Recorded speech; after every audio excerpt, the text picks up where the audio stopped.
Hello everyone, Nick the DM here with some more Dungeons & Dragons lore. Today we are taking a look at the Astral Dragon from 3.5e. If you haven't seen my previous two videos on the 1st edition and 2nd edition Astral Dragons, no worries, you don't need to watch them in order. Each dragon is different from the others even though they share a name. You can check those videos out after if you've enjoyed this video. We're going to take a look at the lore of the Astral Dragon, and I'm going to show you some of the stats that I converted from 3.5e into 5th edition. So, let's take a look. The 3.5e Astral Dragons come from Dragon Magazine issue 344, and have some similarities to the 1st edition version of the Astral Dragon, so if you've seen that video you may notice some overlap. But overall, each version of the dragon is distinctly unique. The Astral Dragon is what is known as a planar dragon. That means that this species of dragon originates from, or more commonly exists on, a different plane of existence. And from its name you can probably tell that this dragon comes from the astral plane. Astral dragons have long, sleek bodies covered in opalescent, eggshell-colored scales. An astral dragon has a wedge-shaped head that sports long, trailing horns, similar in appearance to massive and rigid antennae, and regardless of the size or age of an astral dragon, they are always said to move with incredible grace and fluidity. Astral dragons act as guardians of the astral plane. Anything not native to the astral plane, be it creature or object, they view as an affront to the inherent beauty and sanctity of their infinite home, but none more so than the Githyanki. Astral dragons see the Githyanki as the ultimate usurpers and befoulers of the astral plane, against whom they wage an endless and fruitless war. Once or twice a decade, a flight of astral dragons assaults the Githyanki fortress of Ngati, but hasn't yet caused any more than minor damages to the city. These battles usually turn quite fierce when the red dragon allies of the Githyanki get involved. An astral dragon will never even speak to non-native creatures on the astral plane, but it will converse pleasantly with any creature that, quote, belongs on the astral plane. Which to an astral dragon means any creatures native to the astral plane. Unlike most other dragons, an astral dragon does not have a specific lair, instead considering the entire astral plane its home, which means I have an excuse not to make any lair actions for the 5th edition stat blocks, thankfully. An astral dragon family, a pair of mature adults and 1d2 plus 1, or 2 to 3, offspring, or a flight of astral dragons, which is 2d4 plus 2 young adult or older dragons, so between 4 to 10, frequently lays claim to some large piece of solid matter drifting through the plane, such as the body of a dead deity. The dragons in the group store their treasures within that mass and take turns defending their drifting home. When it comes to combat, astral dragons avoid anything beyond hit-and-run tactics with their breath weapons. An astral dragon watches potential foes, noting which ones move fastest in the astral plane. It then moves within range of its breath weapons and breathes at the fastest creature before retreating long enough for its breath weapon to recharge. While their tactics may appear cowardly, astral dragons make persistent foes on the astral plane. Astral dragons attempt to dismiss creatures with their dismissal breath without killing them in order to protect their home plane from the clutter of dead bodies. Quote, "It is easier to expel an unwanted visitor, after all, than to dispose of its corpse." End quote. Astral dragons in 3.5e ranged from challenge rating 3 at the Wormling age category to challenge rating 24 at the Great Worm age category. Astral dragons never willingly leave the astral plane. If an astral dragon is forcibly removed from the astral plane, it rarely survives for very long. On a plane with any kind of actual gravity, the astral dragon's massive trailing horns weigh its head down, preventing it from making a bite attack. The dragon is always considered to be carrying a heavy load while in gravity, and its fly maneuverability is reduced to clumsy. This works like encumbrance for the heavy load portion. Flight maneuverability levels don't translate to 5th edition or really any edition other than 3rd edition where they were most commonly mentioned. This just gets really confusing in 3.5e. The astral plane in 3rd edition has subjective directional gravity. To quote the 3.5e Dungeon Master's Guide, quote, "Subjective directional gravity. The strength of gravity on a plane with this trait is the same as on the material plane, but each individual chooses the direction of gravity's pull. Such a plane has no gravity for unattended objects and non-sentient creatures. This sort of environment can be very disorienting to the newcomer, but is common on, quote, weightless planes such as the plane of air," end quote. Though it does additionally say in the 3.5e Dungeon Master's Guide, quote, "If suspended in mid-air, a character flies by merely choosing a down direction and falling that way. Under such a procedure, an individual falls 150 feet the first round and 300 feet on each succeeding round. Movement is straight line only. In order to stop, one has to slow one's movement by changing the designated down direction, again moving 150 feet in the new direction for the first round and 300 feet per round thereafter," end quote. Which seems to infer a number of things. Firstly, that the character at some point can be suspended in mid-air, but doesn't specifically mention it. If you read between the lines, by not imagining any down direction, you could stop the pull, but it says to slow, you need to change direction, which is then written as if changing direction just absolutely sends you in the other direction at full force, and says nothing about the rate you slow down. Because if you are moving 300 feet per round in one direction and then switch, it doesn't say reduce the speed, it just says you go the other direction. My head hurts. So this means that the Astral Dragon is constantly under the effects of a relatively strong material plane level gravity of some form, as the Dungeon Master's Guide from 3.5e doesn't say creatures can choose not to be affected by the pull. It just specifies that they can choose which direction they feel it from. Which then brings up the question of using the dragon's flying speed with subjective directional gravity. Does it fly with the gravity? Does it fly against the gravity? Does it fly adjacent to it? Would its head not weigh it down under the effects of this gravity? This may just be rules as written versus rules as interpreted, because if you can't choose not to be affected by the gravity, astral combat in 3.5e would just be nightmarish unless you're standing on a surface, as two combatants would just fly past each other at full speed and then back the other way the next round. So it's probably just a strangely written rule, and we will move on for now because if I keep thinking about it, it's going to cause me a headache. Wait a minute. Astral dragons specifically never leave the astral plane willingly. So how do they age? In the Manual of the Planes for 3rd edition and the 3.5e Dungeon Master's Guide, it says that aging doesn't function on the astral plane. So an astral dragon would always be at a wormling age category or hatchling. But they don't leave the plane willingly. But they're supposed to age, and they're affected by the astral plane. We have no further information on this, so let's just attempt to move on again.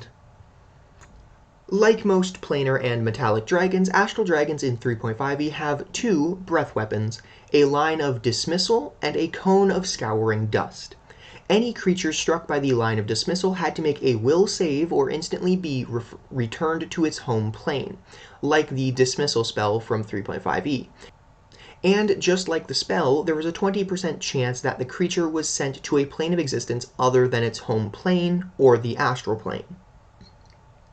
Their second breath weapon is a cone of scouring dust and astral wind that flays the skin like a sandstorm and deals progressively more damage as the dragon ages. The astral dragons have some innate spell-like abilities. I will list the 3.5e list here, and in the 5th edition stat block I will have any spells that were directly converted from 3.5e to 5th edition in that stat block, but we'll get to that later. For the spell-like abilities of an astral dragon in 3.5e, 3 times per day it could cast Eagle's Splendor if it was very young or older. 3 times per day it could cast Touch of Idiocy at the age of juvenile or older. Once per day it could cast Banishment if it was ancient or older, and it could cast once per day Detect Animals or Plants as an adult or older. Now, the only spells that I could find directly converted to 5th edition were Eagle's Splendor and Banishment. The other two I could not find any equivalent spell for that were of the similar level, so I'll just move on from there. Astral dragons are, of course, dragons, so they have the superior natural senses, armored scales, etc., like other dragons do, but a few other natural abilities that are specific to the astral dragon are as follows. Astral familiarity.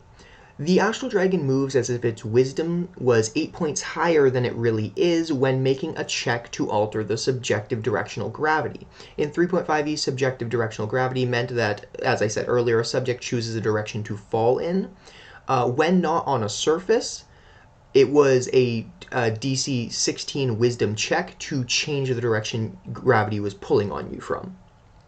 Honestly, it was a lot more complicated than it needed to be. Every other edition, as far as I could tell, just without going too specific into it, every other edition had just a better form of movement in the astral plane, but that's my personal opinion. Their next ability was Detect Extraplanar, which, like the name it says, allows an astral dragon to continuously detect creatures that are not native to the astral plane. Similar to the Detect Evil spell of 3.5e or the Detect Evil in Go to 5th edition, except that the range of detecting increased by 30 feet per age category of the dragon, starting at 30 feet in range for Wormling and maxing out at 360-foot range of detection at Great Worm age category. This only lets the dragon know that the creature is non-native to the astral plane initially, but after one round of focusing on a specific creature, the dragon can identify its nature, i.e. beast, celestial, fiend, humanoid, etc. No other information is available to the dragon through this ability, and the dragon can suppress or resume this ability as a free action. The astral dragon's next innate ability is, oh great, another gravity thing. Here we go. Their next ability is Null Gravity Aura. An astral dragon of young age or older radiates a field of null gravity that it can suppress or resume as a free action. This changes the gravity in an area around the dragon from subjective directional garbage, I mean gravity, to no gravity. Those within this area just float around unless they possess flight or some other form of magical movement. So natural flying speeds work both in this area and on the astral plane itself in 3.5e, unlike other editions where normal flight doesn't do anything as all movement is strictly based on the intelligence score of the creature. More specifically, 5th edition really narrows that in to say that it doesn't do anything. This radius, similar to the Detect Extraplanar, starts at 30 feet for a young astral dragon and increases by 30 feet per age category up to 300 feet at the Great Worm age category. In addition, this aura does not affect the astral dragon itself, which allows the dragon to use its natural flight and the subjective directional gravity to move at incredible speeds. So again, it can turn this on and off and it can use subjective directional gravity, but it's not affected by the null gravity aura, so it still is forced to work under subjective directional gravity. And then, of course, there's the weird thing about flight, and I'm not going back to that, we're moving on. In 3rd edition, or specifically 3.5e, they had damage reduction to all but holy and unholy weapons. I did not include this in their 5th edition stats because even chromatic dragons, like the white, red, and chromatic and metallic, so all the specific ones in the 5th edition monster manual, in 3.5e they had damage reduction to all but magical weapons. They don't have that here in 5th edition, so converting the astral dragon into 5th edition, I didn't give it its reduction to all but holy and unholy weapons either, just because, similar type of reduction, just to different effect or different vulnerabilities per se. So I didn't move those into the 5th edition stats, but we'll touch on that later. The last ability of the Astral Dragon is their Severing Bite, like their 1st edition counterpart. This ability functions the exact same as a Githyanki Silvered Blade, where on a critical hit the dragon severs the silvered cord of its target. This is in addition to dealing the extra damage a critical would normally, which seems completely redundant to me, as cutting an astrally projected creature's silver cord means that they just die outright. But I guess extra damage couldn't hurt anyone, because the target's dead. Surprisingly, the Astral Dragons are one of the few planar dragons whose natural weapons are not considered magical. So that is it for the lore of the Astral Dragon from 3.5e, but as per usual, I've converted the stats of the Astral Dragon from 3.5e to 5th edition. So I'll be using the rest of this video to go over the Ancient Astral Dragon stat block, and I'll tell you where the links are to the other stat blocks at the end of it. So let's take a look. Ancient Astral Dragon, Gargantuan Dragon, Neutral Alignment, has an armor class of 21, has 346 hit points or 21d20 plus 126, and has very pathetic flight or movement speeds in general of 25 feet of normal movement and 60 feet of fly speed. Now this is accurate to the 3.5e version because both their flight maneuverability and their normal movement speeds of flight and walking were just so much lower than the other dragons. And also combined with the heavy encumbrance that we'll touch on later, these speeds get dropped down even further if the dragon's not on the astral plane. So their hit and run tactics are good, but they're not the most effective if you compare them to other dragons. For ability scores, it has a 24 strength, 16 dexterity, 22 constitution, 17 intelligence, 16 wisdom, and 26 charisma, which are a bit on the lower end for a lot of dragons, especially those I've covered recently. And especially a lot of planar dragons have strength and constitution similar to that of silver, gold, red dragons. But they were surprisingly low stats other than its dexterity.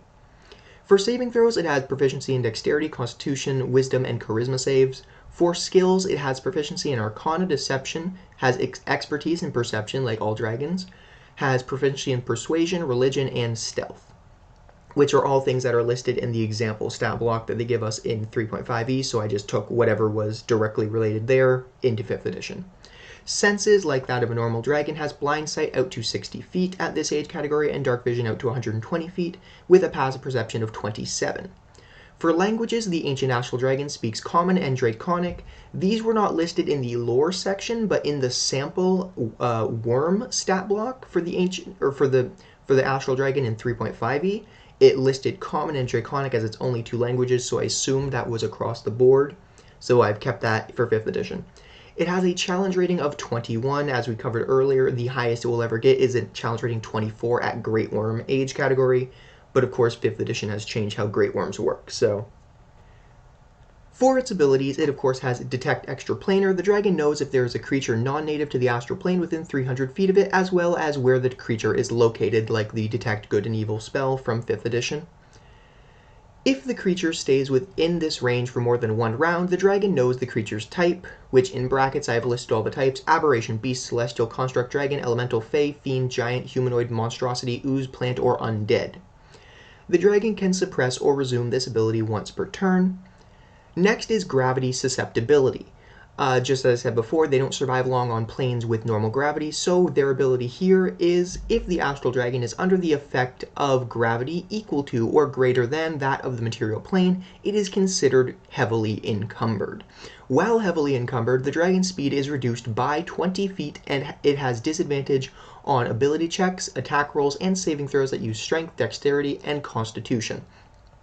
So in the earlier editions, it couldn't make a bite attack at all. I didn't include that because it already has disadvantage. It can crawl 5 feet and fly 40 feet on anywhere with gravity equal to or greater than that of the material plane. It has disadvantage on just a lot of stuff. Basically, if the players can get this thing through a planar gate, if they really need to fight an Astral Dragon, if they get it through a planar gate onto the material plane, they're just going to stand over this thing and hack at it until it's gone. For its innate spellcasting. Now, I didn't mention this a lot in other videos, but I will mention it here. In 3rd edition, innate spellcasting or innate spell-like abilities for planar dragons aren't innate spellcasting. It's abilities that they have similar to spells, technically. It's a very weird wording, and it seems kind of redundant, but that is how they worded it back then. Here in 5th edition, all things have just kind of been converted to either psionics or innate spellcasting. With a few exceptions, I've just given it innate spellcasting to simplify things. Of course, I'll make some specifics for that in a later video, but anyways, the Astral Dragon has a innate spellcasting ability, which is Charisma, spell save DC of 23, plus 15 to hit with spell attacks. 3 times per day, it can cast Enhance Ability, where it can only use the Eagle's Splendor option. And then once per day, it can cast Banishment.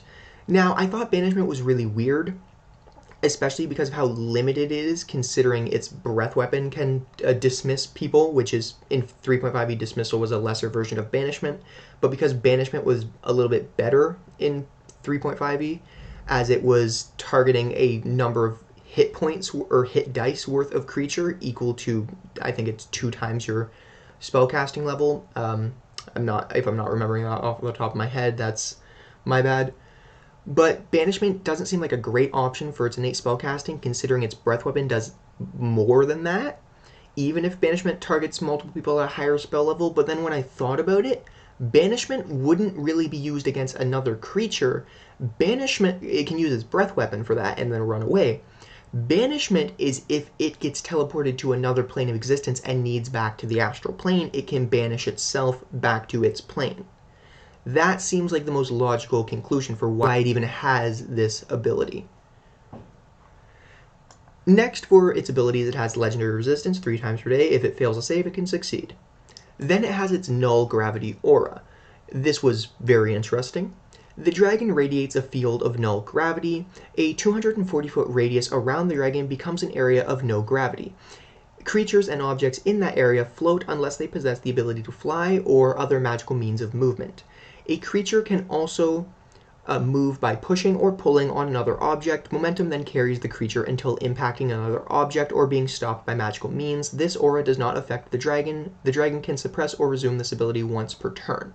Now, the interesting thing about this, I don't know exactly what rate of movement they would have in a non-gravity area for creatures like this. It seems like if they ran into the area, they would continue their momentum because there's no gravity.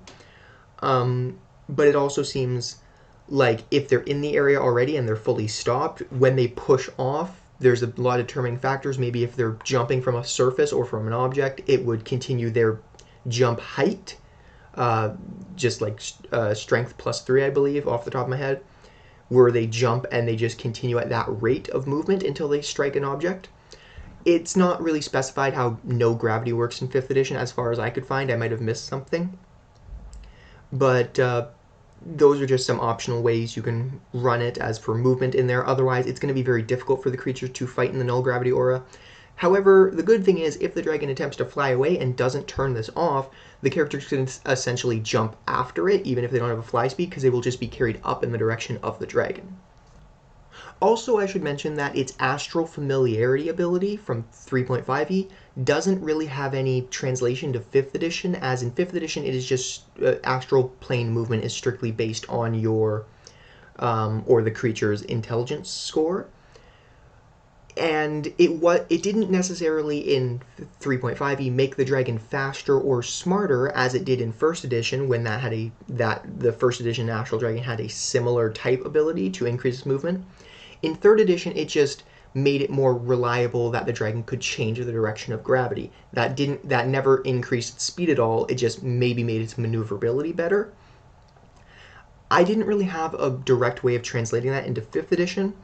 But some ways you could potentially increase the dragon's maneuverability speed is you could give it 10 to 20 feet more movement speed while on the astral plane, or you could have it so the dragon's speed can't be reduced while on the astral plane, like a freedom of movement type thing. But as for a one-for-one conversion, it just doesn't work out, so I left it out. For the dragon's actions, it has its multi-attack, where it can use its Frightful Presence and then make 3 attacks, 1 bite, and 2 claws. Its bite attack, pretty standard, reach of 15 feet, plus 14 to hit, 2d10 plus 7 piercing, which is 18 damage. On a critical hit, like I mentioned earlier, its Severing Bite ability. On a critical hit against a target in an astral body, as with the Astral Projection spell, the dragon can cut the silvery cord that tethers the target to its material body instead of dealing damage. Its claw attack is standard, plus 14 to hit, reach of 10 feet, 2d6 plus 7. Tail, plus 14 to hit, reach of 20 feet, 2d8 plus 7. Frightful Presence, also pretty standard. Everyone at this point, if you've even read a Dragon Savelock, you know how it works. Range of 120. DC 23 Wisdom save for the Ancient Astral Dragon, which was shockingly high because earlier or younger Astral Dragons had a fairly low challenge rating and a fairly low charisma, which are the two deciding factors for Fretful Presence. But then all of a sudden, when comparing the stat blocks directly from 3rd edition Astral Dragon to 3rd edition Chromatic and Metallics, their intelligence, wisdom, and charisma just shot up immediately to a much higher degree around its ancient and ancient and a worm categories. So it became just a lot more devastating the moment it got to ancient. For its breath weapons, the dragon has a recharge of 5 to 6, like most do, and then it has 2 breath weapons. It's Dismissal Breath, where I've worked this as much as I can to make it exactly like the Dismissal spell from 3.5e, and also kind of balance it out in 5th edition, and I have some workarounds for it as well. This is kind of like a rough draft, you could say, for the breath weapon. The dragon exhales disruptive force in a 90-foot line that is 5 feet wide. Each creature in that line must succeed on a DC 21 charisma saving throw or be transported to another plane of existence. If the target is not native to the plane of existence the dragon is on, roll a d20. On a roll of 5 to 20, it is banished with a faint popping noise returning to its home plane. On a roll of 1 to 4, the target is banished to a random plane of existence. If the target is native to the plane of existence the dragon is on, it is transported to a harmless demi-plane. While there, the target is incapacitated. This has worked similar to the Banish spell of 5th edition. As in 3rd edition, it was immediate banishment. There was no concentration on it, both for banishment and dismissal. It was just the first save. If they failed the first save, they're gone. But then I also worked in the dismissal portion from the dismissal spell from 3.5e, where on a 20% chance, the target was teleported to a random plane of existence. If the dragon maintains concentration for 1 minute, a target sent back to its home plane remains there. A target sent to a random plane of existence or a demi-plane reappears in the space it's left or the nearest unoccupied space if that space is occupied. The dragon loses concentration if this breath weapon option the dragon loses concentration if it uses this breath weapon option while concentrating on banished targets. So a few workarounds I've done here. The dragon has to concentrate on this as it would on a banishment spell, but it can affect a group of people in that 90-foot line. Also, I made it so it can't hit multiple creatures or it can't use the breath weapon multiple times. So if it hits 3 people on the first breath weapon, it has to wait that full minute to permanently banish them, or if they're from the astral plane, they will pop back into existence before it continues with its second breath weapon attack, though it does have another breath weapon it can use in the meantime. However, in thinking of this is more accurate to 3.5e. However, to balance things better, I would say when you are targeting creatures with this breath weapon, do not roll a d20 for each individual creature. You roll it for the group. So a creature would then a group of creatures would, on a 1 to 4, be teleported to a different plane of existence, and after a minute of concentration, stay there rather than returning to the astral plane. And on a roll of 5 to 20, they're gone to their home plane, and they stay there if a minute of concentration has passed. This prevents a little bit of party split up. There can still be splitting of the party if, say, the dragon was to hit half the party and then the full minute passes and they're banished to a plane. However, at least then the target or the party could at least potentially communicate with whatever members of the group are still there, and you don't have one random party member off in the abyss while everyone else is either on the material plane or the astral plane. And additionally, if hopefully a spellcaster was to use astral projection, the spellcaster could just end astral projection and bring everyone back. If I was to make this directly like 3.5e, it would just be on the first save, they are teleported back to their plane of existence, they're stuck there, or on a 20% chance, they're stuck in a random dimension, there's no chance of them coming back, and the dragon doesn't have to concentrate. So there's a lot of differentiating factors here that are very hard to kind of factor in. You could just remove the random effect altogether and just make it banishment in a mass line. But I really kind of wanted to add that dismissal portion from the dismissal spell of having that randomness of a 20% chance. But but it's all up to each individual dungeon master, so I just thought I would mention the other possibilities of ways you could run this breath weapon without having to change all the statistics of it. Its next breath weapon is its Scouring Dust Breath, where in a 90-foot cone, each creature must make a DC 21 dexterity saving throw, taking 72 or 16d8 slashing damage on a failed save or half as much on a successful one. For its legendary actions, it has the typical ones: Detect, where it can make a wisdom or perception check, a tail attack, where it can make a tail attack, or its wing attack, where it costs 2 actions, beats its wings, each creature in 15 feet must make a dexterity saving throw, or take 2d6 plus 7 bludgeoning damage and be knocked prone. The dragon can fly up to its flying speed, or half. The dragon can then fly up to half its flying speed. I thought about this a little bit because I was thinking you could optionally change wing attack to, rather than knocking them prone, blowing them back about 10 feet. Because on the astral plane, I don't even know if prone technically works, because there's no actual gravity in 5th edition. So the creature would just be existing horizontally, in the most mundane way of saying that. But of course, that's all up to each individual DM, of course, just like, Dungeons and Dragons is. So that's just up for discussion, or an option for the Dungeon Masters to use. Alright, that is it for the Ancient Astral Dragon stat block. You can find a link to the Wormling Young, Adult, and Ancient converted stats fit for 5th edition in the description. I hope you've enjoyed this video. If you did and you haven't seen the other Astral Dragon videos on the 1st and 2nd edition Astral Dragons, you may want to check those out. Also, you could leave a like on this video and subscribe to catch more stat block conversions and Dungeons & Dragons lore video. Thank you all so much for watching, and I hope to see you next time. Bye!